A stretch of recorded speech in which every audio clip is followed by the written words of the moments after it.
दोस्तों, आज की कहानी है अपने बॉयफ्रेंड के लिए एक बेटी को अपनी मां पर ही हुआ शक। सच्चाई जानकर रह गई हैरान। शादी के कार्ड पर नताशा ने जब अपनी मां सुष्मिता का नाम अपने प्रेमी राजन के साथ लिखा देखा तो वह शॉक्ड रह गई। जिस राजन से वो जी जान से प्यार करती है, उससे उसकी मां शादी कैसे कर सकती है, यह सोचकर उसका खून खौलने जा रहा था।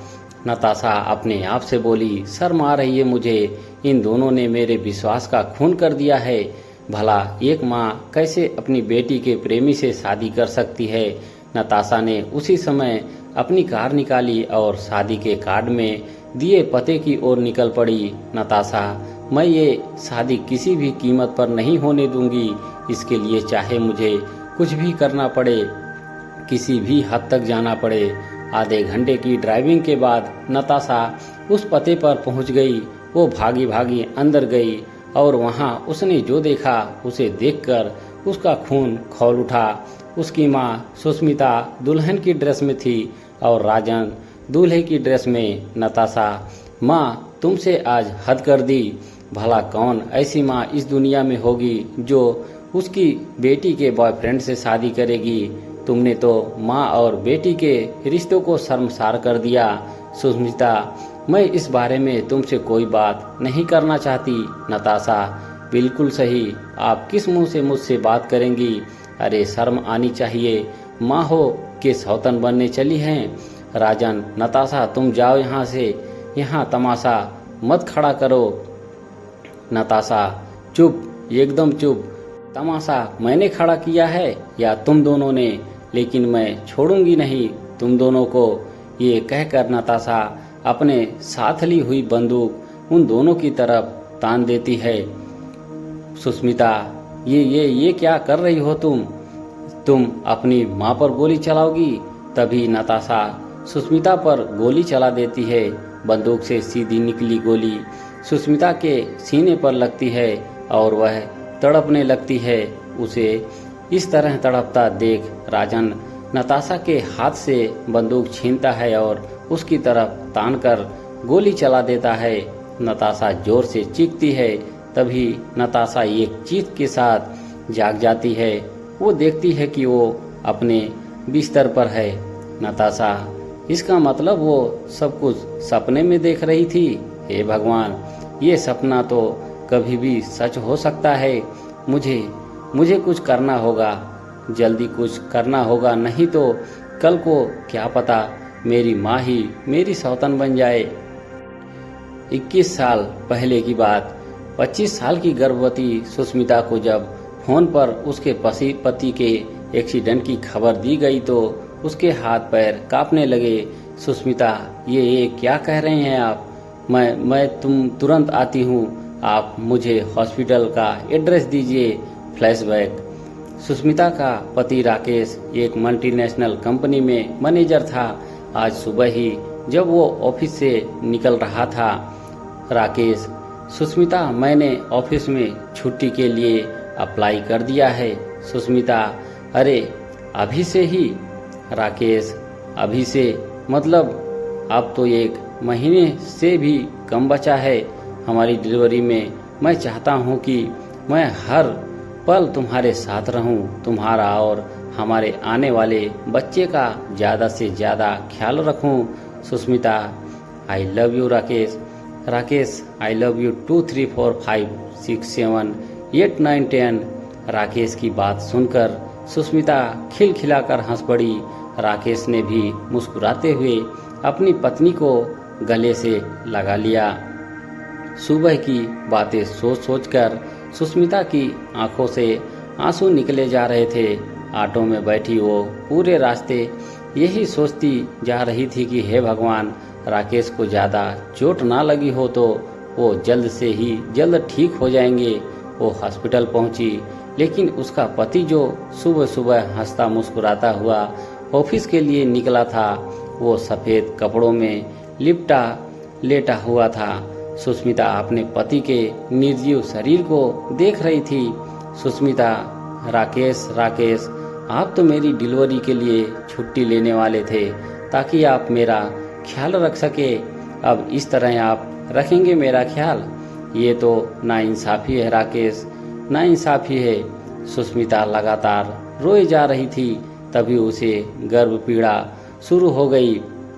सुष्मिता की हालत देखकर उसे तुरंत एडमिट कर लिया गया। अस्पताल में उसने एक बच्ची को जन्म दिया।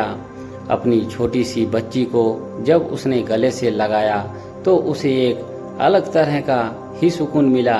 उस नन्ही सी बच्ची की नाक और आंखें बिल्कुल राकेश की तरह थी। सुष्मिता उसे प्यार से देख रही थी और उससे बातें कर रही थी। सुष्मिता, बेटी, मेरी बेटी बिल्कुल राकेश की तरह हो तुम। राकेश कहाँ जाने वाला था मुझे छोड़कर? वो मुझसे बहुत प्यार करता था ना, इसीलिए उसने तुम्हें मेरी गोद में डाल दिया। 25 साल की छोटी सी उम्र में सुष्मिता विधवा हो चुकी थी। उसकी गोद में एक नवजात बच्ची भी थी।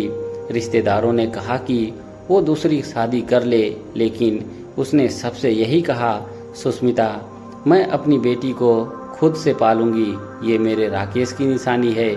मैं नहीं चाहती कि मैं दूसरी शादी करूं और मेरी बेटी को सौतेले पिता के साए में पालूं।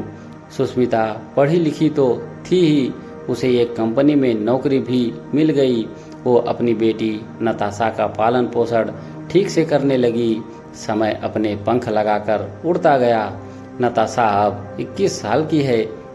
सुष्मिता ने उसे अपनी माँ की तरह कम, एक दोस्त की तरह ज़्यादा पाला है। दोनों एक दूसरे से बहुत प्यार करते हैं। एक दिन की बात है, सुष्मिता ऑफिस में थी, तभी नताशा का कॉल आया। नताशा, माँ, आज मैं कॉलेज में से थोड़ा लेट आऊँगी। सुष्मिता, क्या बात है, कहीं जाना है क्या? नताशा, वो माँ, आज कॉलेज के बाद मूवी का प्लान है तो कॉलेज के बाद वहीं जाऊंगी। Sushmita, this is not fair. तुम अकेली अकेली फिल्म देखने जाओगी? नताशा, अरे मॉम, अकेली नहीं, किसी दोस्त के साथ जा रही हूँ। सुष्मिता, दोस्त? कौन सा दोस्त? दोस्त का कोई नाम तो होगा। नताशा, क्या मॉम, तुम भी? उसका नाम राजन है, मेरे साथ ही पढ़ता है। सुष्मिता, ओके ठीक है, एक काम करना, मूवी के बाद मैं वहीं सिनेमा हॉल में ही जाऊंगी और तुम्हें पिक कर लूंगी। उस दिन पहली बार राजन अपनी गर्लफ्रेंड नताशा की माँ से सिनेमा हॉल के बाहर मिला था। जब वो उनसे मिला तो वह वहीं से कहीं भी उसकी माँ नहीं लग रही थी। राजन, अरे आंटी, आप तो कहीं से भी नताशा की माँ नहीं लगती हैं, आप तो इसकी बहन लगती हैं। Sushmita, good joke. वैसे तुम दोनों दोस्त हो या उससे कुछ ज़्यादा? सुष्मिता के मुंह से ये सुनकर राजन थोड़ा देर सा गया।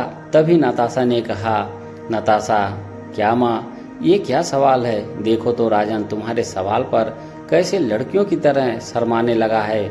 राजन को सुष्मिता की माँ से मिलकर बहुत अच्छा लगा। उनका खुला व्यवहार और दोस्तों की तरह ट्रीट करने की उनकी आदत ने ही राजन के दिल में उनके लिए एक खास जगह बना ली। उस दिन के बाद जब भी वो नताशा से मिलता, उसकी माँ के बारे में जरूर पूछता। नताशा, अरे आजकल तुम मेरी माँ के बारे में ज़्यादा पूछते हो। चलो तुम्हें घर ही ले चलती हूँ माँ से मिलाने के लिए।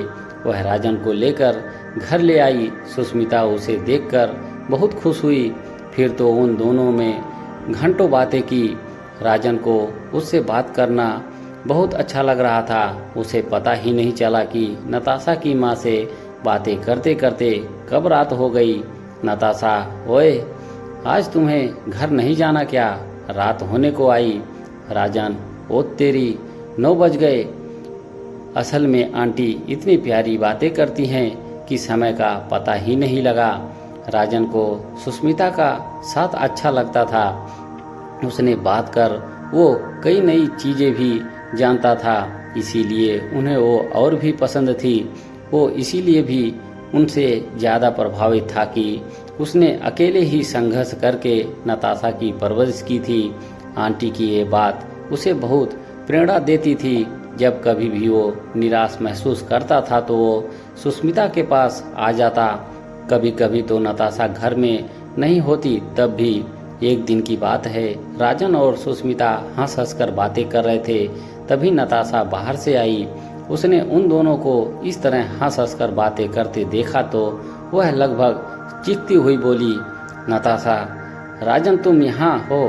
पता है तुम्हें मैंने कितने कॉल किए, तुमने मेरा फ़ोन क्यों नहीं पिक किया? राजन, कब किया फ़ोन तुमने? ये कहते हुए उसने अपना फ़ोन निकाला। उसका फ़ोन साइलेंट मोड में था। ये लो, मेरा फ़ोन तो साइलेंट मोड में था, कैसे पता चलता? नताशा, साइलेंट मोड में था या जानबूझकर कर दिया था? राजन, ये तुम क्या कह रही हो? नताशा के मन में शक का बीज लग गया था और वो राजन और अपनी माँ के रिश्ते पर शक करने लगी।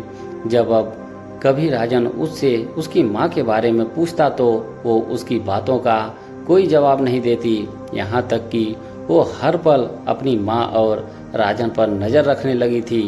बहरहाल कुछ दिनों के बाद की बात है।